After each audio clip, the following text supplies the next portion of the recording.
नमस्कार, जय हिंद, जय भारत। भारतीय अवाम ताकत दल अपने भारतीय भाई बहनों अर्थात अपने देश भारत की जनता अर्थात अपनी भारतीय अवाम से भारतीयता आधारित आपसी श्रद्धा, भारतीयता आधारित आपसी स्नेह, भारतीयता आधारित आपसी प्रेम, भारतीयता आधारित आपसी अखलाक मोहब्बत, भारतीयता आधारित आपसी सहयोग, भारतीयता आधारित आपसी सम्मान, भारतीयता आधारित आपसी एकता, भारतीयता आधारित आपसी भाईचारा तथा भारतीयता आधारित आपसी सद्भाव को समझने व उसे आत्मसात करके वैसा ही और उसी अनुसार आचरण एवं व्यवहार करने हेतु और इसके समस्त भारत में प्रचार प्रसार करने हेतु और इसकी अहमियत और महत्व को प्रत्येक देशवासी को समझाकर उसे अपनाते हुए वैसा ही और उसी अनुसार आचरण एवं व्यवहार करने हेतु और प्रत्येक देशवासी को अपना ही भारतीय भाई बहन मानकर, समझकर, अपनाकर उनके साथ वैसा ही और उसी अनुसार आचरण एवं व्यवहार करने हेतु सतत, सदैव और हमेशा अदब के साथ, आदर के साथ अर्ज करता है, विनती करता है। कल समाचार मिला कि जो याचिका थी इलाहाबाद हाई कोर्ट शायद लखनऊ बेंच में, वो आगरा का जो ताजमहल है उसमें जो 22 कमरे जो बंद हैं उसको खुलवा करके शिवलिंग ढूंढ करके उसको मंदिर में तब्दील करने की जो मंशा के साथ जो याचिका थी, तो माननीय इलाहाबाद उच्च न्यायालय लखनऊ पीठ जो याचिका को देखते ही भड़क गए। वो उनका ये कहना था कि ये याचिका जो है कानूनी नहीं बल्कि एक विवाद पैदा करने वाली है और वो तो यहाँ तक कह दिए कि क्या हम लोग जो लोग बैठे हैं तो क्या इसके पीछे भी झांकोगे, यहाँ पर भी कुछ है, शिवलिंग वगैरह है। इस कदर जो है वो उनकी प्रतिक्रिया थी। ऐसे ही दृष्टिकोण की आवश्यकता है पूरे देश में। ये जो कट्टरवादी तत्व छोड़े गए हैं भारतीय जनता पार्टी के द्वारा और ऐसे संकट के समय में, संकट का एक और दौर आपको बताते हैं कि आर्थिक संकट और अराजकता का से जूझ रहा है अपना पड़ोसी श्रीलंका, और वो आर्थिक संकट के पीछे जो है जो अपना दुश्मन चीन है उसकी मुख्य भूमिका है। वो चीन क्या करता है कि किसी देश को कर्ज देता है और कर्ज न चुका पाने की स्थिति में उसकी जमीन को हड़पता है, या ये किस्म से बहुत ही एक नए तरह का एक यानी साम्राज्यवादी विस्तार है वो चीन का। और इसी तरह से तमाम देशों में ये कर्ज बांट चुका है और ये मानते हुए कि जब ये कर्ज और उनके साथ जो अनुबंध या कॉन्ट्रैक्ट किया रहता है कि यदि वो कर्ज नहीं चुका पाए समय पर तो उनकी कुछ जमीन जो है वो हड़पेगा। तो ये भी जो है वो हमनटोटा में जो है 99 वर्ष का एक लीज है पट्टा, और फिर कोलंबो एयरपोर्ट को डेवलप करने का वो पैसा उसमें लगा है। तो कोलंबो एयरपोर्ट के संबंध में जो पैसा चीन का लगा हुआ है, और यदि वो नहीं दे पाते हैं तो चीन जो है उसको उनके हवाई अड्डे का इस्तेमाल करेगा। तमाम तरह के उसने कर्ज के माध्यम से श्रीलंका ही नहीं कई देशों में जो है इस तरह से वो जाल बिछाया हुआ है। तो श्रीलंका जो है ये पहला शिकार हुआ। तो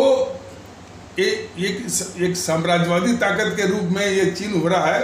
और देशों को हड़पने के लिए। तो भारत की मंशा ऐसी नहीं रहती है। भारत तो एक मानवीय आधार पर और पड़ोसी के एक धर्म के अनुसार, पड़ोसी के एक फर्ज के अनुसार उसने आर्थिक संकट से जूझते हुए अपने पड़ोसी श्रीलंका को $1 बिलियन यानी $1 बिलियन की सहायता की। अब इस सहायता से वो जो श्रीलंका में जो जनमानस का माहौल था, भारत के प्रति सहानुभूति का, कि भाई संकट के समय यदि कोई आया तो भारत ही आया, अब अपना पड़ोसी आया। ये सहानुभूति की लहर जो है दुश्मन चीन के पक्ष में नहीं थी, उसके फेवर में नहीं थी। अब इस माहौल को बिगाड़ने के लिए उसने, जानते हैं कि देशों में जो है बिके हुए लोग होते हैं, तो चीन ने पैसे उसे दे करके एक खबर फैलवाई इस चीन ने श्रीलंका में कि ये जो भारत ने सहायता की है $1 बिलियन की, तो $1 बिलियन आप समझ रहे हैं ना कि करीब 76 अरब, मैंने यदि भारतीय रुपये की बात आप मान जाए, 76 या 77 अरब की सहायता भारत ने की। तो चीन ने पैसे दे करके उसमें एक झूठी खबर फैलवाई श्रीलंका के तहत कि भारत ने कोई वास्तविक सहायता नहीं की है। ये तो जो है यदि कोई वो प्रदर्शन होता है तो पानी की बौछारें, जिसको अंग्रेजी में कहते हैं वाटर कैनन के लिए जो है उसने, या पानी की बौछारें जो कि अक्सर वो आंदोलनकारियों पर छोड़े जाते हैं, तो वाटर कैनन जो है ये भारत ने दिया है। इस तरह की झूठी खबरें उस चीन ने वैसे तो भारत का दुश्मन है वो, तो उस चीन ने जो है कुछ अपने एजेंटों के द्वारा पैसे उसे दे करके ये झूठी खबर फैलवाई कि भारत ने कोई वास्तविक सहायता नहीं दी है, बल्कि उसने आंदोलनकारियों पर वाटर कैनन के लिए वो पैसा दिया है $1 अरब। विदेश मंत्रालय को ये सफाई देनी पड़ी, भारत के विदेश मंत्रालय को सफाई देनी पड़ी कि नहीं भाई, हमने जो भी सहायता की है, राशन है और कुछ भी है, और जितनी भी भोजन की सामग्री है उसी से संबंधित के लिए जो है वो मैंने जो खाद्य पदार्थ वगैरह है उसी की सहायता की है। तो इस तरह की जो झूठी खबर फैली, तो भारत सरकार ने उस झूठ और अफवाह का निराकरण किया। लेकिन फिर भी उसने मैंने एक सहायता करने को जो है एक भेद विभेद तो पता कर दिया ना।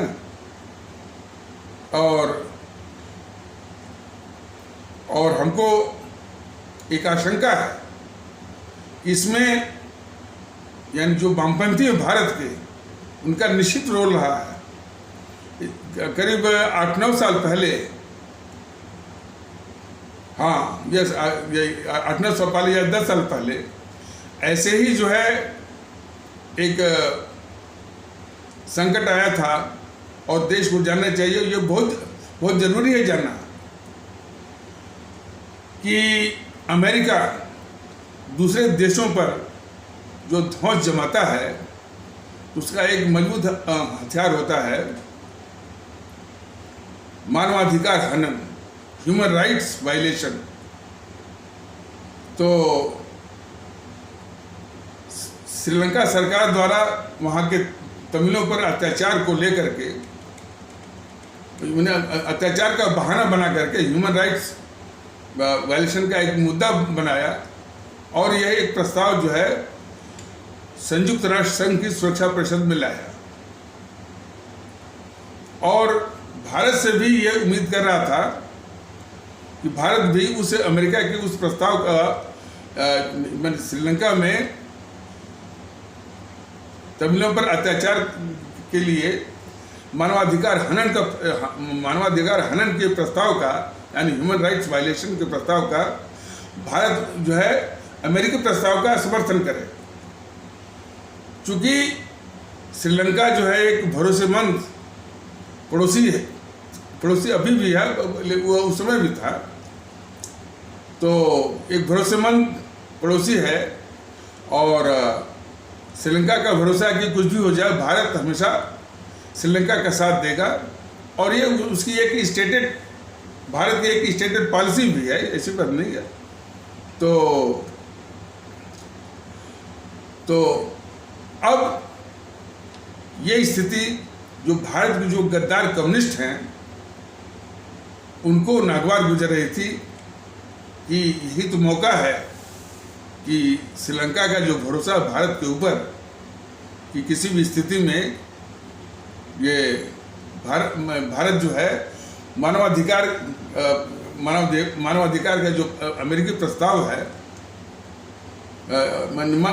मानवाधिकार हनन का जो अमेरिकी प्रस्ताव है सुरक्षा परिषद में जो है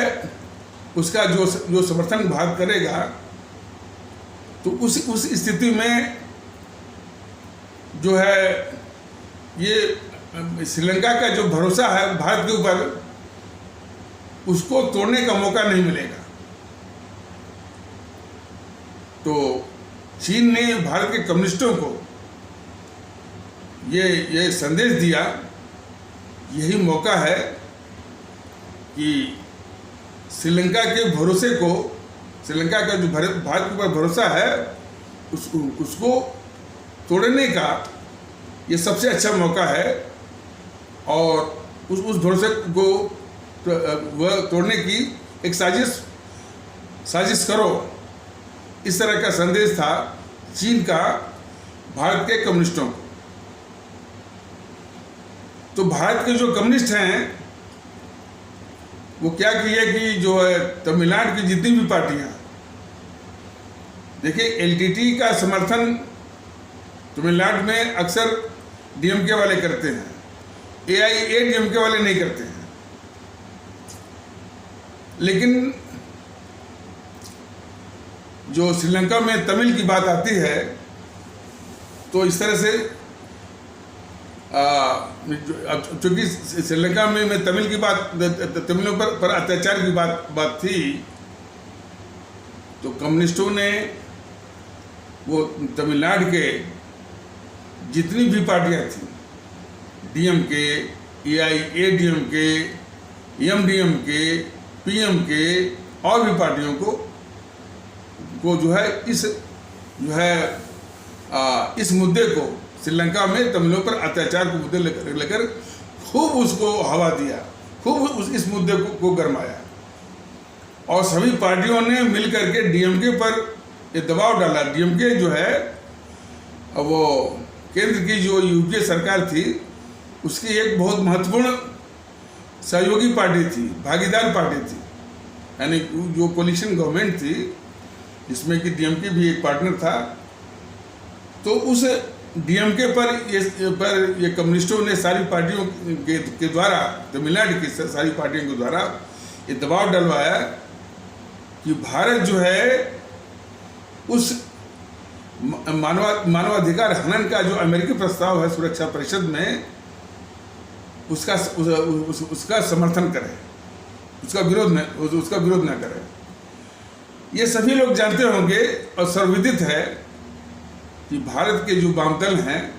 अमेरिका के किसी भी प्रस्ताव का, अच्छा हो चाहे बुरा हो, तो अमेरिका का विरोध और अमेरिका के किसी भी प्रस्ताव का विरोध करना उनकी एक नीति है, उनकी एक स्टेटेड पॉलिसी है। लेकिन कम्युनिस्टों की ये गद्दारी तो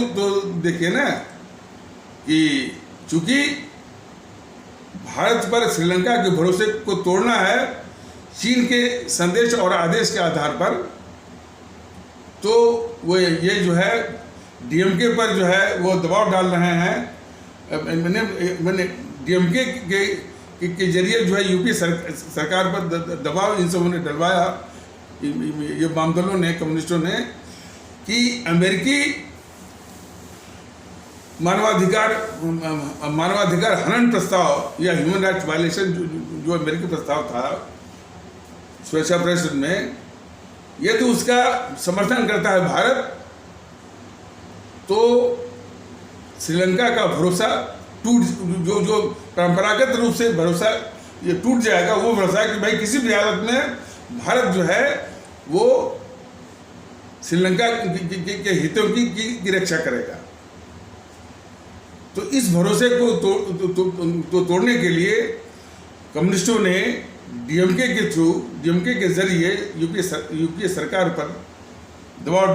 डलवाया कि वो अमेरिकी प्रस्ताव का समर्थन करे। अब चूंकि ये यूपीए की सरकार सत्ता की बहुत लालची है, सत्ता लोलुप है, तो वो न चाहते हुए भी जो है ये यूपीए की सरकार ने उस अमेरिकी मानवाधिकार हनन माने श्रीलंका में तमिलों पर अत्याचार का, मानवाधिकार हनन का प्रस्ताव का समर्थन करवाया। तो श्रीलंका का भरोसा टूटा भारत के ऊपर। जब भरोसा टूटा तो इसी भरोसे के क्रैक में इसी जो दरार पड़ी भरोसे की, तो मौका ढूंढा वो चीन ने, और चीन तुरंत जो है श्रीलंका से अपना संपर्क किया। और चीन जमाने से हिंद महासागर में यानी भारत को काउंटर करने के लिए, भारत के चूंकि हिंद महासागर में भारतीय नौसेना का खास करके बंगाल खाड़ी में हुआ, चाहे इधर अरब सागर में हुआ, इसका प्रभाव है। तो उस प्रभाव को कम करने के लिए चीन हमेशा बेताब रहा करता था कि भाई इस हिंद महासागर में उसकी भी सेना रहे, उसका भी कोई अड्डा वगैरह मिले। इन कम्युनिस्टों ने श्रीलंका के जरिए जो है हिंद महासागर में उपस्थिति लाने के लिए वो चीन को और चीन की उपस्थिति, चीन का प्रभाव लाने के लिए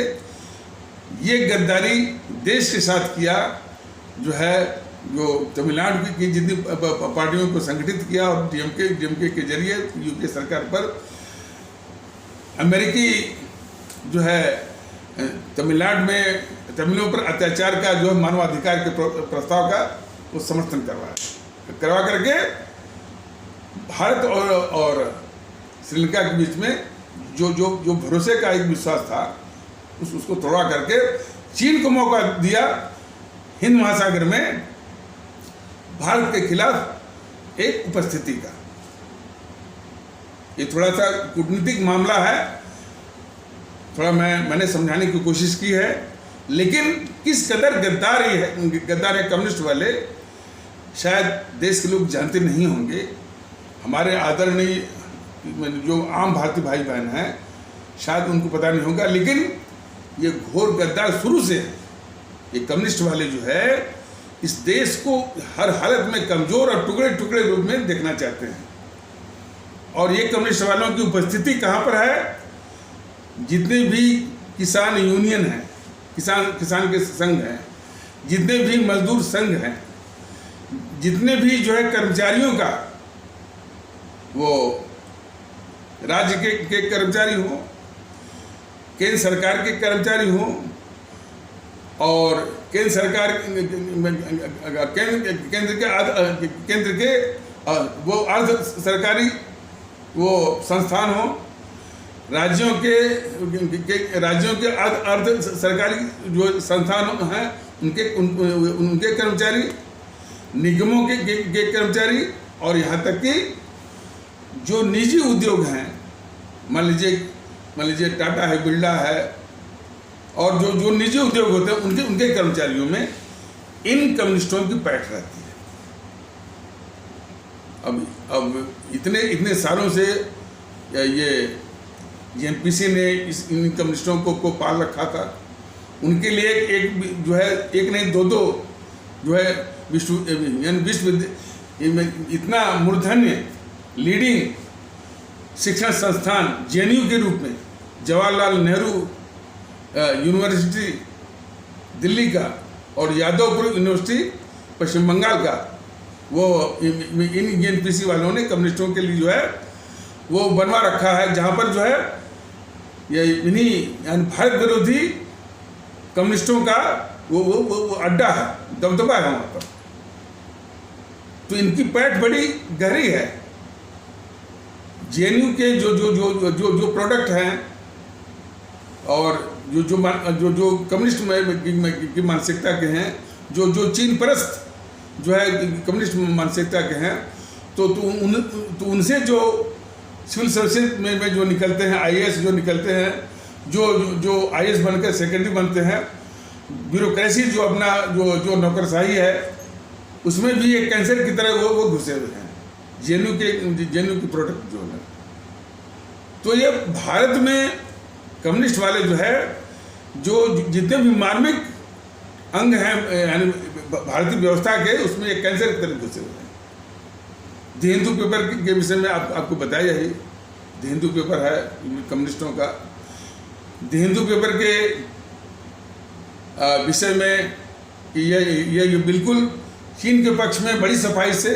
और भारत को जब भी मौका मिलता है नीचा दिखाने का कोई मौका छोड़ता नहीं है। हमने कई लोगों से पूछा, खास करके ये बीजेपी वालों से, आरएसएस के समर्थकों से, इसे दी हिंदू पेपर जो दी हिंदू अंग्रेजी दैनिक है, इसके विषय में पूछा। उनका एक ही जवाब था कि भाई अब इसमें हिंदू लिखा हुआ है, तो जब जहाँ पर हिंदू है तो क्या पूछना। और ये तो जो पवित्र गाय की तरह जो है, इसके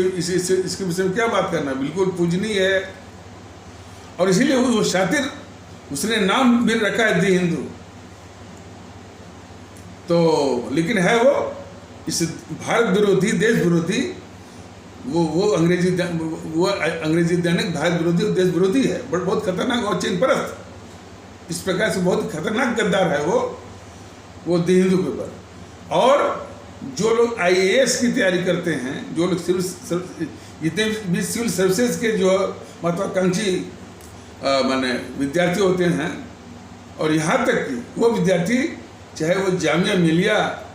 विश्वविद्यालय के हों, चाहे वो अलीगढ़ मुस्लिम यूनिवर्सिटी के जो है वो सिविल सर्विसेज के महत्वाकांक्षी भी विद्यार्थी हों, द हिंदू पेपर उनका सबसे चहेता पेपर होता है। द हिंदू अंग्रेजी दैनिक, तो वो भी जो इस तरह से यानी माने माइंड की जो कंडीशनिंग करता है, दिमाग में जो जहर भरता है, ऐसे ही जो है वो विद्यार्थी जो है हमारे नौकरशाही में और ब्यूरोक्रेसी में वो बैठे हुए हैं। तो किस तरह से ये मैंने कम्युनिस्ट वाले, वामदल वाले हमारे जो है मार्मिक अंगों में कैंसर की तरफ वो भरे हुए हैं। और ये जो है सिलसिला जो है 60-70 सालों का है। और यही नहीं, सिर्फ यानी ब्यूरोक्रेसी में ही नहीं, आपके न्यायपालिका में भी, हाई कोर्ट और सुप्रीम कोर्ट में भी, और उसमें जब से ये कॉलेजियम व्यवस्था हो गई है, तो वही जजेज अपने ही अंडे बच्चों को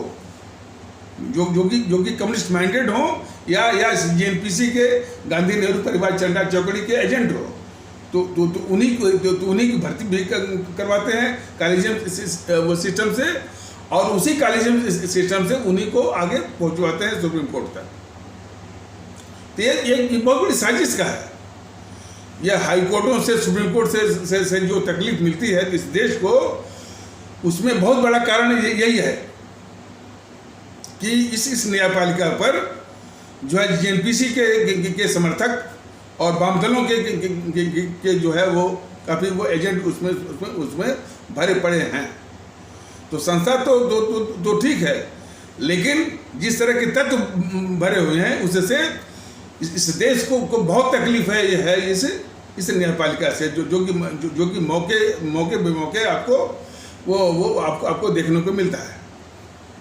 और कई रूपों में। अब हम न्यायपालिका पर वर्णन नहीं करेंगे, इसलिए विषय इधर उधर भटक जाएगा। तो ये वाम दल जो है इस देश के लिए बहुत ही खतरनाक हैं, और किस तरह से हमारे भारतीय व्यवस्था के मार्मिक अंगों में कैंसर की तरह वो बैठे हुए हैं। इसलिए ये चुनाव जीते न जीते, इसके 2 MP हो 4 MP हो, इसकी सरकार बने न बने, यह इनको माने नहीं रखता है। ये मिनटों में जो है, चूँकि इनके मजदूर संगठन होते हैं, मिनटों में चाहे तो वो इकट्ठा कर देंगे जो है लाल झंडा लेकर के, कोई किसी भी संस्थान को ये घेर लेंगे, कोई किसी भी रोड को ये ब्लॉक कर देंगे, और कोई भी संस्थान को या एंटरप्राइज को या उद्योग को ये बिल्कुल स्टैंड स्टिल भी कर सकते हैं, बिल्कुल ठप कर सकते हैं। तो ये इनकी क्षमता है, और इन्हीं देश विरोधी वाम दलों के द्वारा ये चीन जो है, जो अपना दुश्मन चीन जो है, इस देश को जकड़ना चाहता है, इसकी आर्थिक प्रगति को रोकना चाहता है। जैसा कि मैंने बताया है कि सन 80 के दशक में या उसके आसपास जो है, चीन की अर्थव्यवस्था भारत की अर्थव्यवस्था के बराबर थी, लेकिन भारत में जो सरकार बैठी हुई थी वह इस देश के दुश्मन और इस देश को लूटने वाले जीएनपीसी की सरकार थी। तो वो इस देश को लूटती रही, लेकिन चीन वाले जो भी है, चीन वाले जो है जितने भी होते हैं वो चीन की सोचते हैं, और उन्होंने अपनी अर्थव्यवस्था को बहुत तेज़ी से आगे बढ़ाते आज स्थिति यह हो गई कि चीन की अर्थव्यवस्था आज की तारीख में $15 ट्रिलियन यानी $15 ट्रिलियन है। भारत की अर्थव्यवस्था 3 ट्रिलियन है। मोदी जी ने आते ही 2019 में जब चुनाव जीते थे तो बोले थे कि भारत की अर्थव्यवस्था को $5 ट्रिलियन करना है। अब बीच में कोविड वगैरह आया और आर्थिक स्थिति इधर उधर गड़बड़ा गई, और किस तरह से मोदी जी ने संभाला है, इस बात नहीं, काफ़ी संभाला है। हालांकि जनता पर तकलीफ भी हुई, लेकिन इसका जीडीपी ग्रोथ तो पहले तो वो नेगेटिव हो गया था, अब वो पॉजिटिव भी हो गया है और आगे बढ़ रहा है। और भारत के साथ अन्य देशों की अर्थव्यवस्था को चौपट करने के लिए इसी चीन ने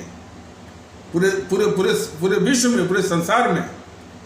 इसने कोरोना जो है वो फैलवाया। आज उसी कोरोना का शिकार फिर से हो गया, वो बात दूसरी है। तो कोरोना फैला करके देश की अर्थव्यवस्थाओं को चौपट करने की भी इसकी साजिश थी इसी चीन की, और उसी चीन पर जो है भारत के खिलाफ गद्दारी करने के लिए ये जो है वामदल है। अब वामदलों के साथ जो है ये भी आपके ये जीएनपीसी भी है, गांधी नेहरू परिवार चंद्रा चौकड़ी काकस, और मैंने कई एपिसोडों के माध्यम से बताया हुआ भी कि ये जीएनपीसी वाले चीन से पैसा ये भी पैसा लेते हैं और भारत के खिलाफ साजिश करते रहते हैं। ये चीज़ पूरे देश के लोग हमारे पूरे भारतीय आवाम को जानना चाहिए। और ये तथ्य जो है वो मोदी महोदय को मालूम है, बीजेपी वालों को मालूम है कि इस देश के लिए सबसे खतरनाक ये जेएनपीसी वाले और वाम दल वाले हैं। लेकिन अभी भी देखिए बीजेपी वालों ने जो है वो क्या फैला रखा है, या जो बीजेपी वाले या उनके जो कट्टरवादी जो तत्व हैं, ये फैला रखा है हमारे हिंदू सनातन आस्था वाले भारतीय भाई बहनों में कि इस देश के लिए खतरनाक वाम दल नहीं है, इस देश के लिए खतरनाक जेएनपीसी नहीं है, इस देश के लिए खतरनाक ये मुसलमान है। ये मानसिकता जकड़ी हुई है हमारे, अमूमन अपवाद छोड़ दीजिए, हमारे हिंदू सनातन आस्था वाले भारतीय भाई बहनों की मानसिकता में, ठीक है ना। और वैसा ही दुखड़ा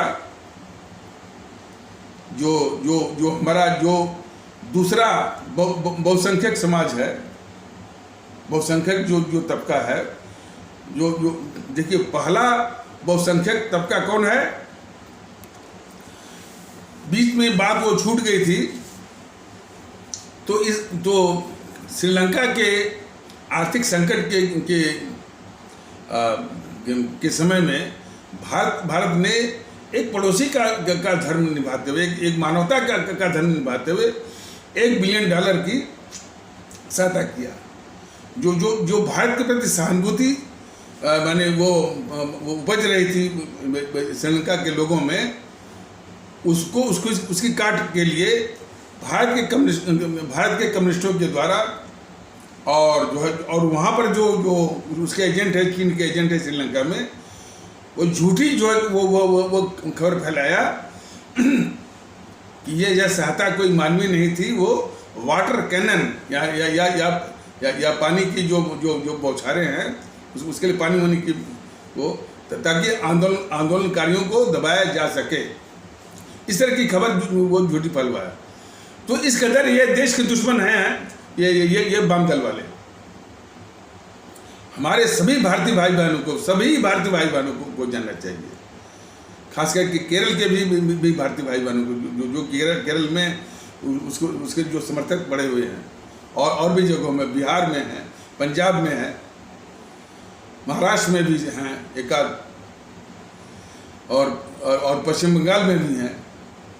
सभी को जानना चाहिए कि ये बहुत ही खतरनाक किस्म के ये तंजीम है, ये वाम दल वाले हमेशा भारत को माने संकट में, कमजोर और टुकड़े में ये दिखना चाहते हैं। वो बात दूसरी है कि ये चैनल वाले भी उतने ही गद्दार हैं जो कि कम्युनिस्ट वालों के प्रवक्ताओं को बुलाते हैं, और किस तरह से वो बोलते हैं देख लीजिए उनको। और कम्युनिस्टों का जो चरित्र वो अलग से है, यह विश्व के सबसे अधिक नरसंहारी आतंकवादी हैं। जानिए 20 करोड़ लोगों को इन्होंने,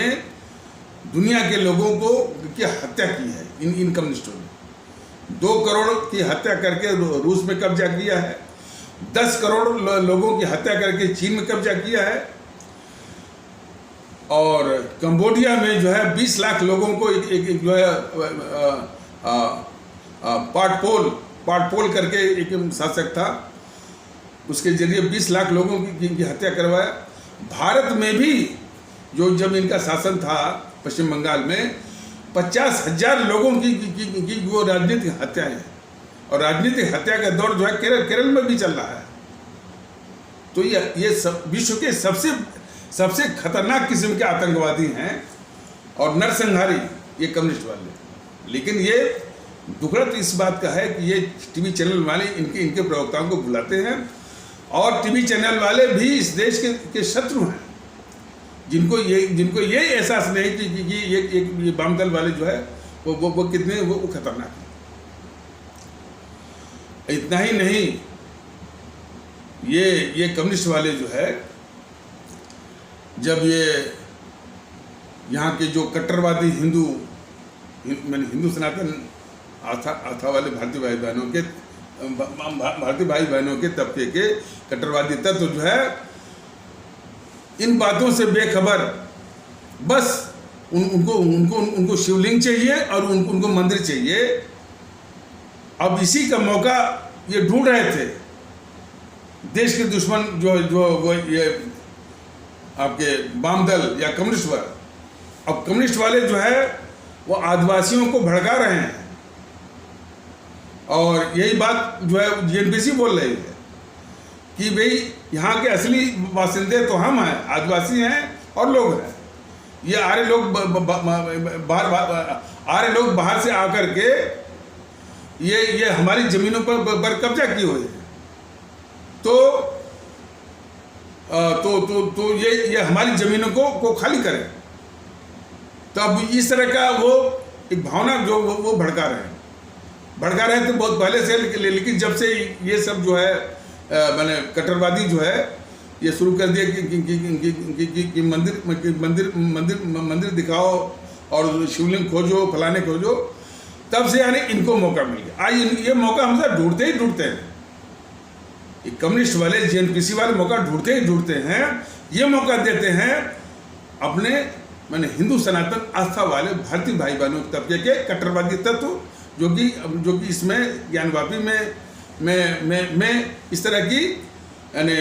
सामाजिक एक वैमनस्य, एक तनाव पैदा करने के लिए इस तरह की मुहिम वो चला रहे हैं। वो कोर्ट के जरिए वो वीडियोग्राफी करो, फलाने करो, ठेकाने करो, इसके बाद फिर होगा कि नहीं ये मस्जिद तोड़ो, फलाने तोड़ो, इस तरह का वो चल रहा है।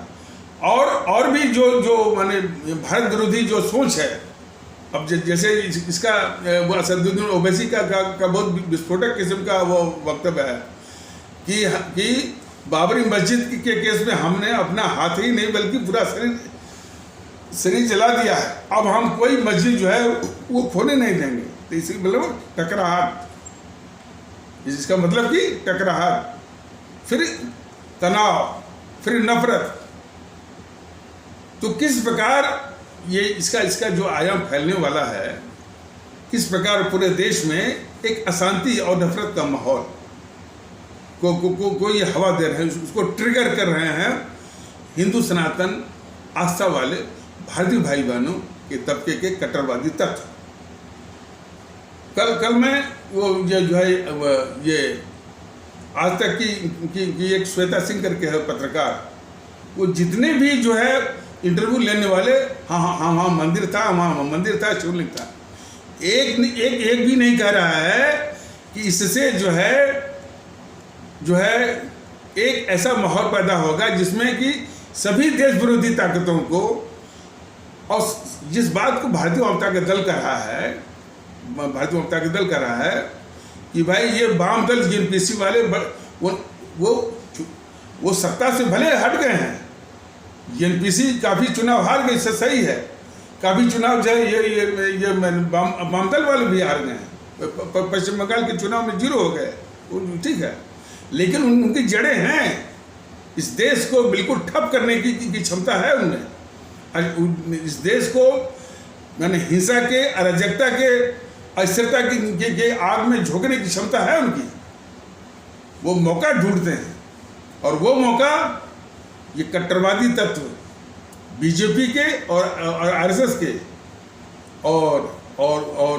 खास करके हमारे हिंदू सनातन आस्था वाले भारतीय भाई बहनों के तबके के ये मौका देते हैं उनको देश को हमेशा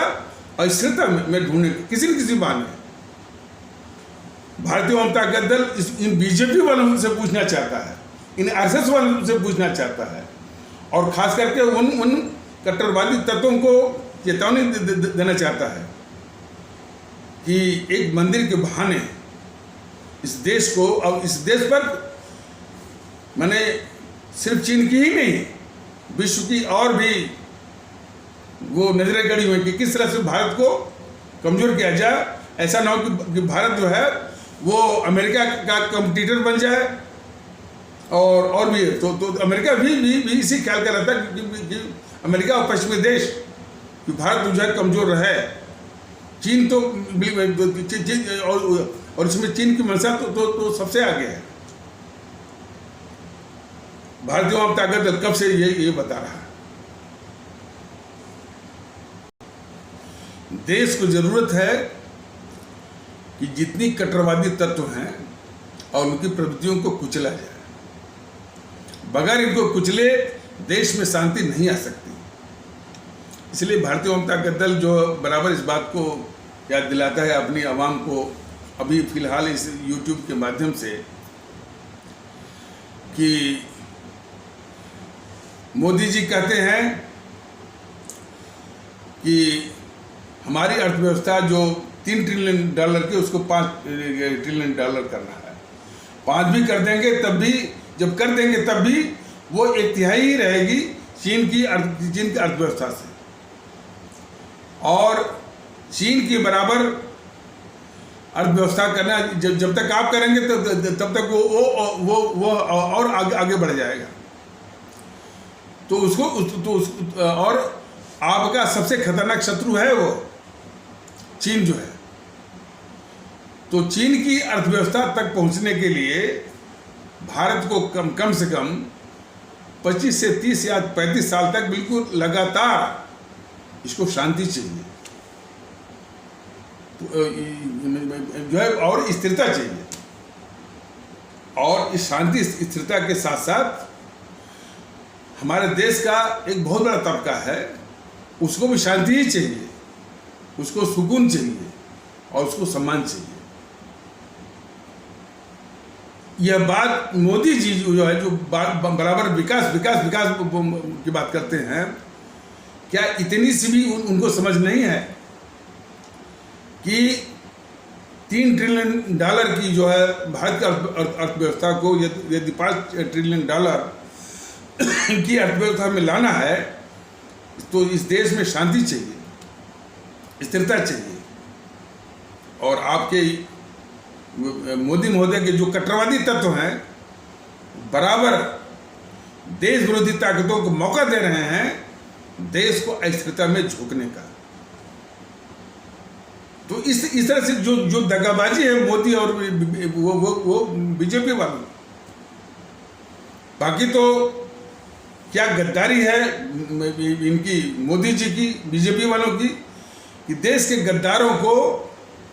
उनकी गद्दारी को ढकना और वो पूरा देश उनको गद्दार, इस देश का गद्दार न समझे, इसकी एक लगातार साजिश ये बीजेपी वाले और मोदी जी कर रहे हैं। वो तो अलग से, जैसे JNPC का राहुल, आप लोग देखते होंगे, तमाम लगातार मौक़ों पर वो देश विरोधी हरकतों में, वक्तव्य में वो लगा रहता है। उसके विषय में मैंने कहना नहीं होगा, और कई बार बता गया, मीडिया वाले जो है उनमें जरा भी कहना था कि ये देश का गद्दार है, लेकिन उसकी बात को बड़े ब्रेकिंग न्यूज़ टाइप का वो मैंने पूरी यानी वो प्रमुखता से वो दिखाते रहते। और यदि कोई मामला उसके भारत विरोधी मामला आ भी गया तो वही उनका बहाना, वही उनका कि भाई अरे ये तो 52 वर्ष का बच्चा है, अकल का कच्चा है,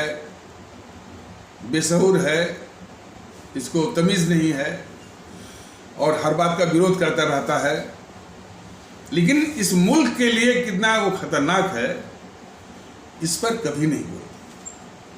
यही मूलतः एक गद्दारी है बीजेपी वालों की और मोदी जी।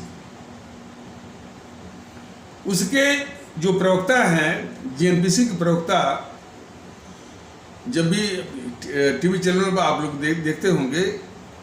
वो झूठ बातों को, कभी कभी देश विरोधी बातों को धाड़ते हैं, बीजेपी के प्रवक्ताओं को भीगी बिल्ली बनाते हैं। तो बीजेपी वाले जो है भीगी बिल्ली बन करके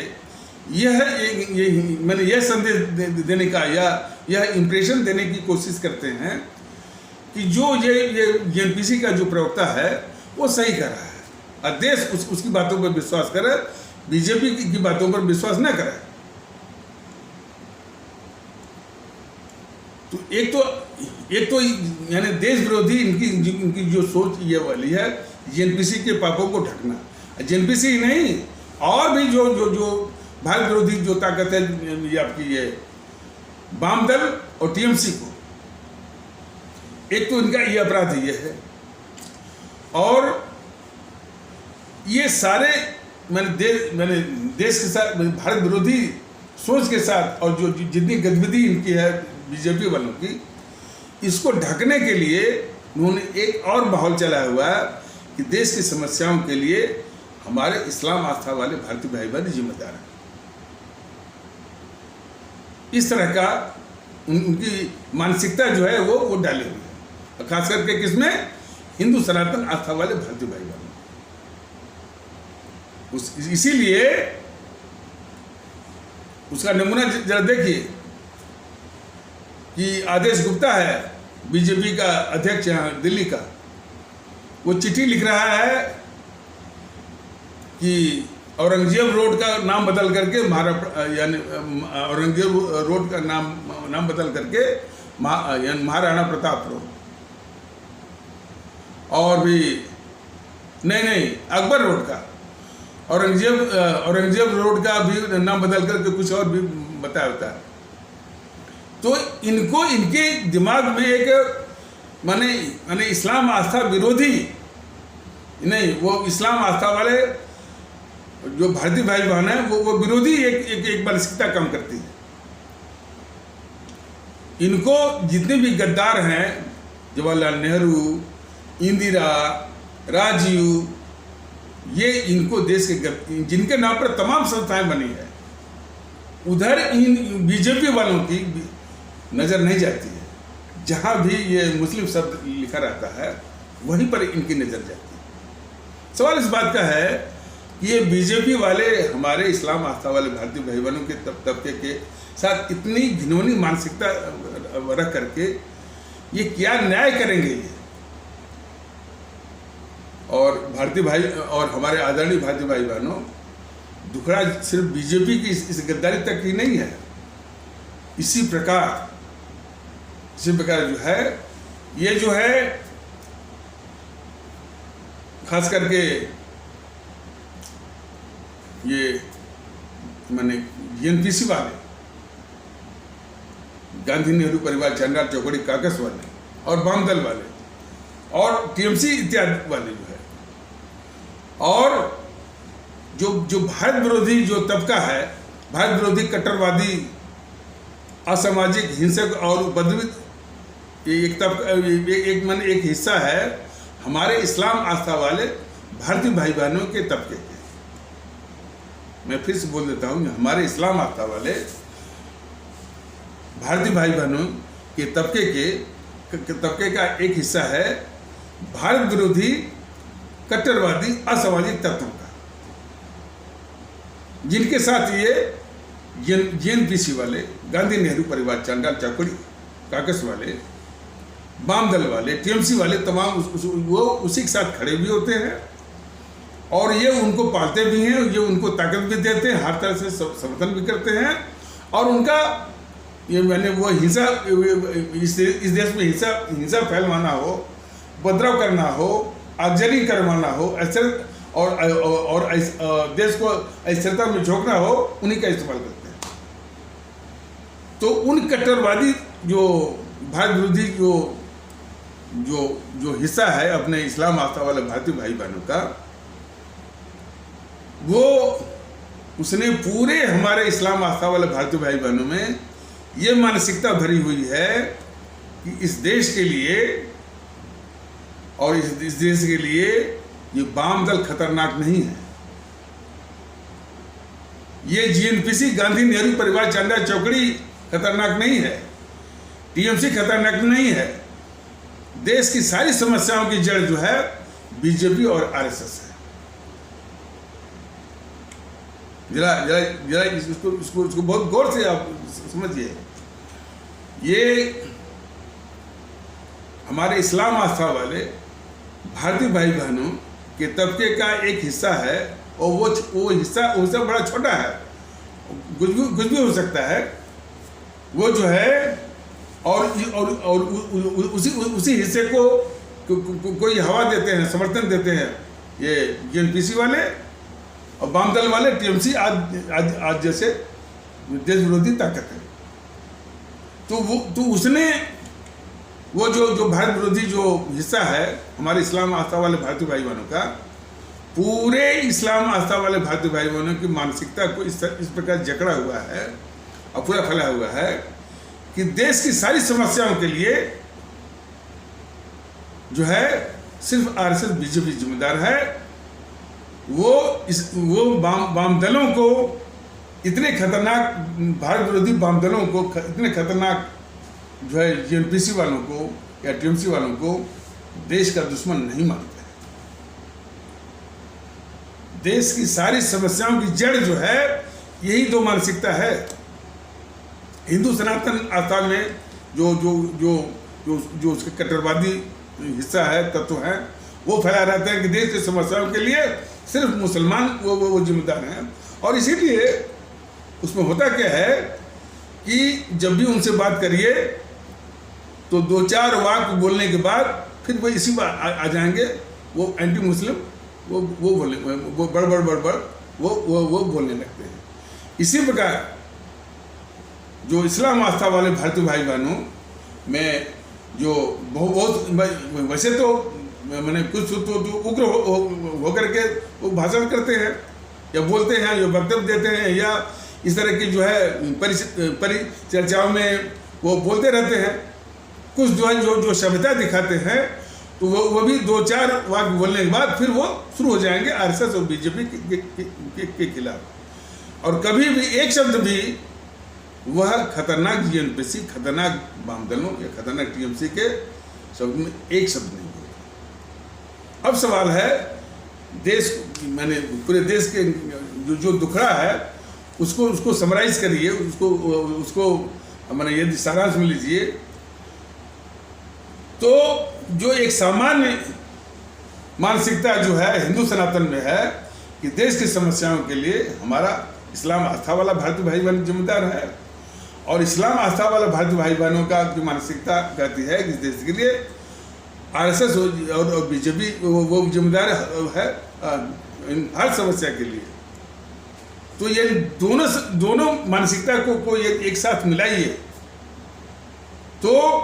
ये दोनों मानसिकताएं इस देश की खतरनाक जो है जेएनपीसी, खतरनाक वाम दलों, दोनों मानसिकताएं जो है उसकी रक्षा कर रही हैं। यही जो है इसकी जड़ है हमारे देश की सारे दुखड़ा, और इसको दूर करना है। भारतीय जनता दल इसलिए बराबर समझा रहा है कि भारतीय एकता लाइए, भारतीय एकता का जज्बा लाइए, और भारतीय एकता का जज्बा आप लाएंगे और वैसा नजरिया लाएंगे, वैसा दृष्टिकोण लाएंगे तो ये सारी चीज़ें जो भारतीय जनता दल इस YouTube के माध्यम से बताना चाहता है ये आपको और स्पष्ट जो है वो दिखने लगेगी। और एक चीज़ तो और भी स्पष्ट है कि इस जेएनपीसी वालों ने, हालांकि वो समस्या 1947 के पहले भी थी कि हमारे देश के लोगों को अमूमन जो एक मानसिकता उसने पैदा की है इस जेएनपीसी ने, लोगों को घटिया किस्म का या औसत किस्म का जो भी है वो व्यक्तिगत स्वार्थी बना दिया है औसतन। और ये साजिशन है, और साजिशन इसलिए है, कैसे, एक तो यानी व्यक्तिगत स्वार्थी होने का जो चरित्र है वो तो है ही, लेकिन जब चीज़ों का अभाव हो जाता है, जब उनको सेवा नहीं वो मिल पाती है और अभाव की स्थिति में यह व्यक्तिगत स्वार्थ का बाजार और गर्म हो जाता है। तो रहेंगे व्यक्तिगत स्वार्थी, वो कुछ भी बोलते रहेंगे, देश पर भी बोलेंगे, देशभक्ति पर भी बोलेंगे, लेकिन वो हमेशा, और वो सब वो पाखंड, ये जितने भी कट्टरवादी जो जो शिवलिंग खोज रहे हैं, मंदिर खोज रहे हैं, मंदिर की बात खोज रहे हैं, और उनसे बोलिए ये राष्ट्रवाद पर पूरा लेक्चर वो दे देंगे, लेकिन मन में क्या रहेगा, वो यानी मंदिर को खोजना और देश की प्रगति, देश की स्थिरता, देश की अर्थव्यवस्था की कीमत पर और देश की अशांति की कीमत पर। क्या उनको उनका नहीं मालूम? किस तरह की बातें फैलाएंगे तो मौका यानी वो किसको मिलेगा? असदुद्दीन ओवैसी तो बोल रहा है। असदुद्दीन ओवैसी क्या बोल रहा है? बाबरी मस्जिद को जो जब ढाया गया 1992 में, मुंबई में सीरियल ब्लास्ट हुए, यानी क्या सिलसिला चल पड़ा, देश ने झेला है। और उस बाबरी मस्जिद को गिराने को सुप्रीम कोर्ट ने भी अपने जो बाबरी मस्जिद और राम जन्मभूमि का फैसला किया था सर्वसम्मत से, जिसके आधार पर ये राम मंदिर बन रहा है, तो सुप्रीम कोर्ट ने भी बाबरी मस्जिद को गिराए जाने को जो है उसने जो है अनैतिक माना है, उसने भी माना। तो बाबरी मस्जिद को जो गिराया जाना भी ये लोकतंत्र के कलंक है भाई। कौन कहते हैं कि मस्जिद को गिराओ और मंदिर को बनाओ? वह इस देश के दुश्मन है। इनकी मानसिकता जरा देखिए, जो कट्टरवादी तत्वों का, कि मान लीजिए कोई सिरफिरा किस्म का है, उसने मंदिर तोड़कर वहां पर मस्जिद बना दिया। हम इस माहौल में भूतकाल की बातों को लेकर के हम इस देश को अस्थिर करने की स्थिति में बिल्कुल नहीं है।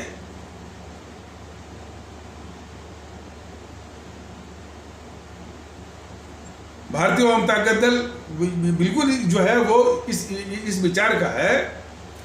कि पहले देश स्थिर हो जाए, आर्थिक रूप से मजबूत हो जाए और आपस में सद्भाव और विश्वास भरोसा का एक माहौल बन जाए। फिर यदि किसी के मन में है कि नहीं भाई या यहाँ मंदिर था, मंदिर ही होना चाहिए या क्या होना चाहिए, लेकिन ऐसी सोच वालों को इकट्ठा करके उनसे मशवरा करिए, जिसमें कोई हैंकड़ीबाज वो हैंकड़ीबाज का कोई प्रभाव न हो, उसका वर्चस्व न हो, सद्भाव वाला हो। तो काफी समझदार लोग हैं, ऐसी बात नहीं है, सोचेंगे, विचार करेंगे। लेकिन उसमें एक जो है विचार जो सबसे प्रमुख है कि इस देश में मंदिर, मस्जिद, गुरुद्वारा और गिरजाघर सब यदि वो आसपास हों तो ये सबसे बेहतर है। नफरत को दूर करने का एक जो है इससे अच्छा कोई यानी रास्ता या उपाय हो नहीं सकता। इनकी सारी जो नफरत होती है कि मंदिर यहाँ है तो मस्जिद ये टूटी हुई तो 10 को उस पर बनाए, ये बहुत ही राष्ट्रघाती सोच है। सबको एक साथ में रहना है, भारतीय बन के रहना है, भारतीय एकता स्थापित जो है वो करके रहना है। तो जो क्रमशः उनके जो आस्था के केंद्र है, उससे तो आस्था के केंद्र पूरे देश का है, तो जो उनके क्रमशः जो है उनके आस्था के जो केंद्र है बिल्कुल आसपास होना चाहिए। भारतीय वामता दल तो पिछले एपिसोड के माध्यम से बताया भी है कि यदि मंदिर में कोई नमाज भी पढ़ लेता है या पढ़ता है या कोई इबादत भी करता है आता है तो उस मंदिर की पवित्रता पर जरा भी आंच नहीं आएगी, बल्कि उसकी महानता और बढ़ जाएगी। और इसी प्रकार मस्जिद में यदि कोई मैंने इस्लाम आस्था वाले भारतीय भाई बहनों के तबके के अलावा कोई और आस्था का वो हमारा भारतीय भाई बहन या कोई भी आता है और मान लीजिए वो गीता का पाठ कर दिया, सुंदरकांड का पाठ कर दिया, रामायण का पाठ कर दिया, रामचरितमानस का पाठ कर दिया, इससे वो मस्जिद जो है नापाक नहीं हो जाएगी, बल्कि उसकी महानता में और वृद्धि हो जाएगी। इस सोच के साथ इस भारत को बचाना है। लेकिन ये कट्टरवादी तत्व जो है, जो कि इन दलों के द्वारा, बीजेपी, जीएनपीसी, वाम दल के द्वारा जो है, यानी इस देश में लोगों में जो समरसता है और आपसी भाईचारा है, सद्भाव है, उसको हर वक्त नष्ट करने के लिए इनकी साजिशें चल रही हैं।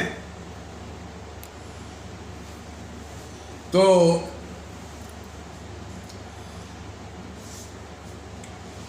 इस संबंध में जो इलाहाबाद उच्च न्यायालय का जो फैसला है, जो कि वो ताजमहल में शिवलिंग ढूंढ करके, देख करके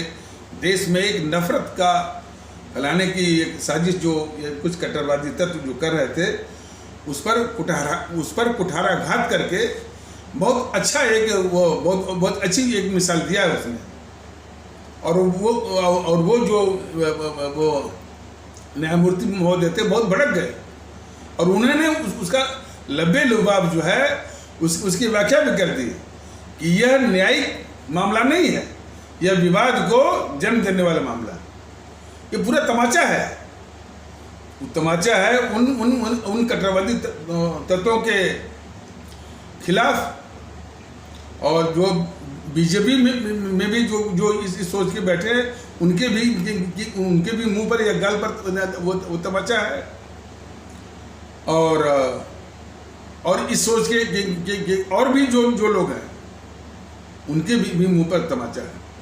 कि इस तरह की बात जो है न्यायिक नहीं है, विवाद को पैदा करने वाला।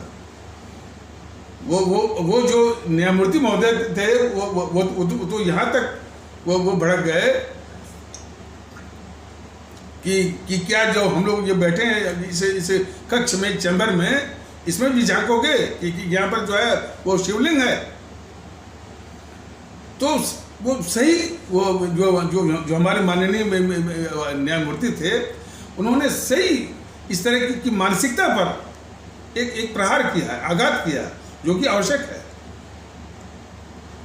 इसी प्रकार हमारे ये बार बार हमारा भारतीय जनता दल अपने आदरणीय भारतीय भाई बहनों से निवेदन करना चाहता है कि एक न्यायमूर्ति के प्रहार करने से कुछ नहीं होगा, ताकत अवाम की है। हमारे सभी भारतीय भाई बहन भारतीयता के आधार पर एक हों पले। और हालांकि मैं देख रहा हूं कि अभी कट्टरवादी वो माने तबके में ये भारतीय एकता की पैठ वो नहीं हो पा रही है। इसके कुछ उदाहरण हैं। ये भारतीय जनता दल के विचारों से प्रेरित होकर के कुछ लोग जो है एक तबके में गए, और वो तबका जो है उनकी बात सुना भी नहीं। भारतीय जनता दल के विचारों के प्रति जो दुष्प्रचार है, उससे प्रभावित वो तुरंत शुरू हो गया कि अरे ये भारतीय जनता दल के विचार, भारतीय एकता का, अरे मुसलमानों की साजिश है। तुरंत वो बोल दिया कि मुसलमानों की साजिश है। यही नहीं, उसी प्रकार जो है वो इस्लाम आस्था वाले भारतीय भाई बहनों के तबके के अपने इस्लाम आस्था वाले भारतीय भाई बहनों के तबके के कुछ इसी तरह के कट्टरवादी तत्व से एक बार जो है भारतीय जनता दल का पदाधिकारी मिला था और इनके विचारों को स्पष्ट करने के लिए, बताने के लिए और प्रचार करने के लिए जब शुरू किया, तो वो कट्टरवादी तत्व कह रहे थे कि अरे ये बीजेपी आरएसएस वालों का जो ये साजिश है। यानी देश के विषय में भारतीय जनता दल, अपने अवाम के विषय में भारतीय जनता दल, देश कैसे माने इन इन जो है वो खतरनाक बातों से, या जिसे मैंने देश में तमाम जहरीले सांप हैं ना इस देश को डसने वाले, तो उन सांपों से कैसे बचे, उन सांपों के फन को कैसे कुचला जाए, बराबर इसी चिंता के साथ वो अपने आदरणीय भारतीय आवाम को जगा रहा है। इसको बगैर जाने हुए या जानते भी होंगे, कोई कह रहा है कि ये जो है वो मुसलमानों की साजिश है, और कोई कह रहा है कि आरएसएस बीजेपी की साजिश है। हमारे जो भारतीय जनता दल की अपने आदरणीय भारतीय भाई बहनों से निवेदन है, ऐसी सोच वालों को, ऐसी कट्टरवादी सोच वालों को, उनकी सोच को कुचलने की आवश्यकता है।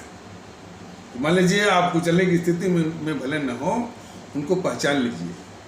ये हमारे भारतीय समाज के शत्रु हैं। और ये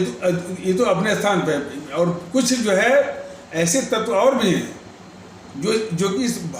कि इस देश को जो है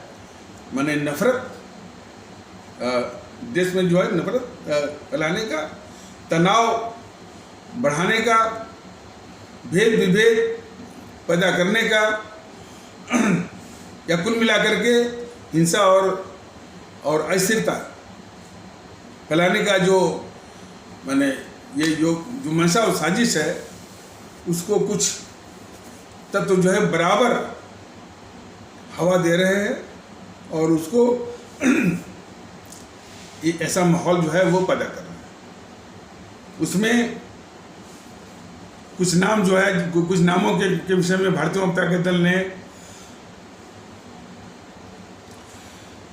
अपने आदरणीय भारतीय भाई बहनों से ये निवेदन किया है,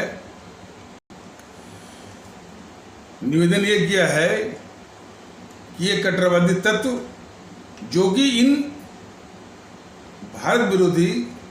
ताकतें जो कि राजनीतिक दलों के बेस में हैं, मुख्यतः इसमें कौन है, जीएनपीसी, गांधी नेहरू परिवार चांडाल चौकड़ी, वाम दल और बीजेपी, ये मुख्यतः है, और उसके साथ ये टीएमसी भी है। इनके देश में मैंने नफरत फैलाने का जो ये साजिश ये करते रहते हैं। देखिए एक बात और है, जो मैंने अभी नाम लिया है, जीएनपीसी, वाम दल और ये बीजेपी और टीएमसी इत्यादि, उनका ये मानना है कि देश में नफरत रहेगी तभी उनको वोट मिलेगा, तभी उनको सत्ता मिलेगी। तो भारतीय जनता का दल बराबर अपने आदरणीय भारतीय भाई बहनों से कहना चाहता है कि इनके इस गतिविधि और मंसूबों को विफल करना है, ये जिम्मेदारी आपके ऊपर है। तो उसके लिए जरूरी है कि आप इनके भड़कावे में बिल्कुल मत आइए। वो जो वीडियोग्राफी करवा रहे हैं वह बिल्कुल मत भड़किए। और अभी तो डिस्ट्रिक्ट कोर्ट में है, हाई कोर्ट में क्या होगा, वहाँ भी स्टे लग जाएगा। किसी की जो है वो जन विवेकशीलता जाग उठेगी और ऐसी जो है वो ऐसी प्रवृत्तियों पर लगाम लगाने के लिए वो प्रवृत्ति जो है वो काम आएगी। तो इसमें चिंता की बात नहीं है, इसमें चिंता माने उनके भड़कावे में मत आइए। और जिस वक्त आप उनके भड़कावे में आ गए तो इसका मतलब कि आप उनकी साजिश को कामयाब होने में आप जो है उसको सहयोग दे रहे हैं। तो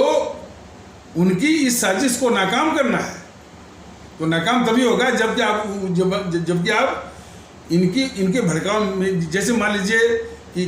ज्ञानवापी वाला किस्सा है, तो हमारे इस्लाम आस्था वाले भारतीय भाई बहन बिल्कुल शांत रहें, कोई बात नहीं है, क्या कर लेंगे वो।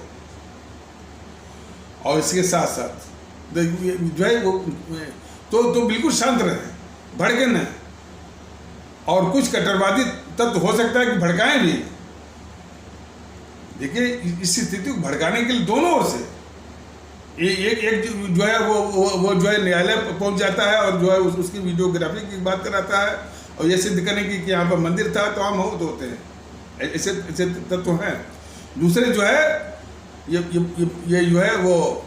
भड़काएंगे, ये आंदोलन करो, वो करो, हैं, पत्थर फेंको और जो है वो अशांति फैलाओ, हिंसा करो, इसके लिए भी जो है वो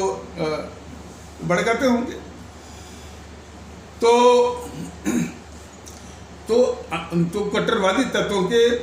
बहकावे में, भुलावे में और झूठ और अफवाह का शिकार मत बनिए, किसी भी भड़कावे का शिकार मत बनिए। और शिकार बन करके इन खतरनाक जो तत्व हैं भारत विरोधी, इनके मंसूबों को पूरा जो है इनके मंसूबों को पूरा होने से बचिए, उसको अवॉइड करिए। तो ये पहली जिम्मेदारी आपकी है। दूसरी जिम्मेदारी आपकी है कि जब भी इलेक्शन आता है तो ईवीएम मशीन पर या बैलेट बॉक्स पर या बूथ पर जो है भारतीयता के आधार पर एक होकर के जो है इन शक्तियों को शून्य करे और नष्ट में नाबूद करे, ये जरूरी है। जब एक बार नष्ट में नाबूद हो जाएंगी और मान लीजिए आपके आशीर्वाद से सत्ता का उपकरण भारतीय वामता दल के हाथ में आ जाएगा, तो इन ताकतों का भारत के हित में, इस देश के हित में क्या इंतजाम करना है भारतीय वामता दल को, और इन ताकतों का और कट्टरवादी तत्वों का, दोनों का, भारत विरोधी जो ताकतें हैं जो राजनीतिक दलों के बीच में, जो कि वो जीएनपीसी, वाम दल, बीजेपी, टीएमसी इत्यादि का, और जो कट्टरवादी तत्व हैं, इनका क्या इंतजाम करना है, इनका क्या इंतजाम करना है, यानी अपने मुल्क भारतवर्ष के हित में भारतीय वामता दल अच्छी तरह जानता है। और ये वही जज्बा है जो हमारे क्रांतिकारी राष्ट्रभक्त और हमारे अमर शहीद रहे हैं, हमारे परम आदरणीय राष्ट्रभक्त शिरोमणि नेताजी सुभाष चंद्र बोस, हमारे परम आदरणीय राष्ट्र महानायक राष्ट्रभक्त शिरोमणि नेताजी सुभाष चंद्र बोस, शहीद आजम भगत सिंह, अमर शहीद चंद्रशेखर आज़ाद, अमर शहीद अशफाकुल्लाह, अमर शहीद खुदीराम बोस, अमर शहीद सुब्रमण्यम भारती, अमर शहीद श्रीमती रानी लक्ष्मीबाई, अमर शहीद श्रीमती रानी चंद्रिमा, और अमर शहीद हमारी रानी गढ़ेलू इत्यादि के जज्बों से इन भारत की खतरनाक देश विरोधी ताकतें और तत्वों को कैसे ठिकाने लगाना है, इलाज करना है और भारत से पूर्णतः मुक्त करना है, ये उन्हीं के जज्बे और उन्हीं की कुर्बानी शहादत की प्रेरणा से भारतीय वामता दल को इसका अच्छा इल्म है, जानकारी है कि कैसे इनका वो निपटारा करना है। आप लोग जानते होंगे कि चाहे हमारे ये भगत सिंह हुए, चाहे चंद्रशेखर आज़ाद हुए, चाहे अशफाकुल्लाह हुए, इनकी जिन्होंने इस देश की आज़ादी के लिए अपने प्राण दिए, शहादत दी, कुर्बानी दी, उनके दिमाग में कभी था कि ये शिवलिंग है तो मंदिर बनाओ, ये मस्जिद ढाओ। जरा सोचिए कि हमारे उन अमर शहीदों ने जब अपने प्राण दे करके इस देश को आज़ाद करा लिया, तब ये स्वार्थी किस्म के कट्टरवादी तत्व कह रहे हैं कि वो मस्जिद ढाओ, मंदिर बनाओ, वो इसमें वो मंदिर, उसमें थे कहाँ? जब देश के लिए प्राण देना था तो भगत सिंह आए, चंद्रशेखर आज़ाद आए, अशफाकुल्लाह आए, जो है वो इन लोगों ने, जिनके दिमाग में कभी भी मंदिर मस्जिद की बात थी ही नहीं, सिर्फ बात थी अपने देश और देशवासी। जब उन्होंने प्राण दे करके अंग्रेजों को भगा दिया, देश को आज़ादी ला दी, तो लाभ उठाने के लिए, लाभ ठीक है, फिर हमारा यहाँ वो मंदिर है, यहाँ मस्जिद है, मस्जिद को ढाओ, फलाने। ऐसी ताकतों को उनके जज्बे के अनुसार, जिन्होंने इस देश को आज़ाद कराया, तो उनके दिमाग में नहीं था कि यहाँ पर मंदिर, यहाँ पर मस्जिद है। और दूसरा कि 5-6 साल पहले का झगड़ा जो ला करके अपने इस माहौल को खराब करने की जो साजिश है, यह देश बिल्कुल कबूल नहीं करेगा। तो हमारे सभी आदरणीय भारतीय भाई बहन, भारतीयता की एकता को जो है वो मजबूत करिए, उसी नज़रिए से सारी समस्याओं को देखिए। और बहुत संकट की घड़ी है, तो जो जो जो जिसके लिए निवेदन किया गया है, भारतीयता के माहौल पर में जो है इनको ये तो भड़किए मत। दूसरा है, इन ताकतों को ईवीएम मशीन पर शून्य करिए। भारतीयता और राष्ट्रभक्ति, देशभक्ति, भारतवर्ष के लिए, मुल्क भारतवर्ष के लिए उसी जज्बे से इस मुल्क की हिफाजत करनी है, अपने आवाम की हिफाजत करनी है, और अपने आवाम और अपने देश के हर हितों की रक्षा करनी है, उसकी खिदमत भी करनी है, एक जो है भारतीय भाई बहनों के रूप में। तो इन्हीं आवश्यक शब्दों के साथ इस आवश्यक पर चर्चा को यहीं पर विराम दिया जाता है। तब तक के लिए नमस्कार, जय हिंद, जय भारत।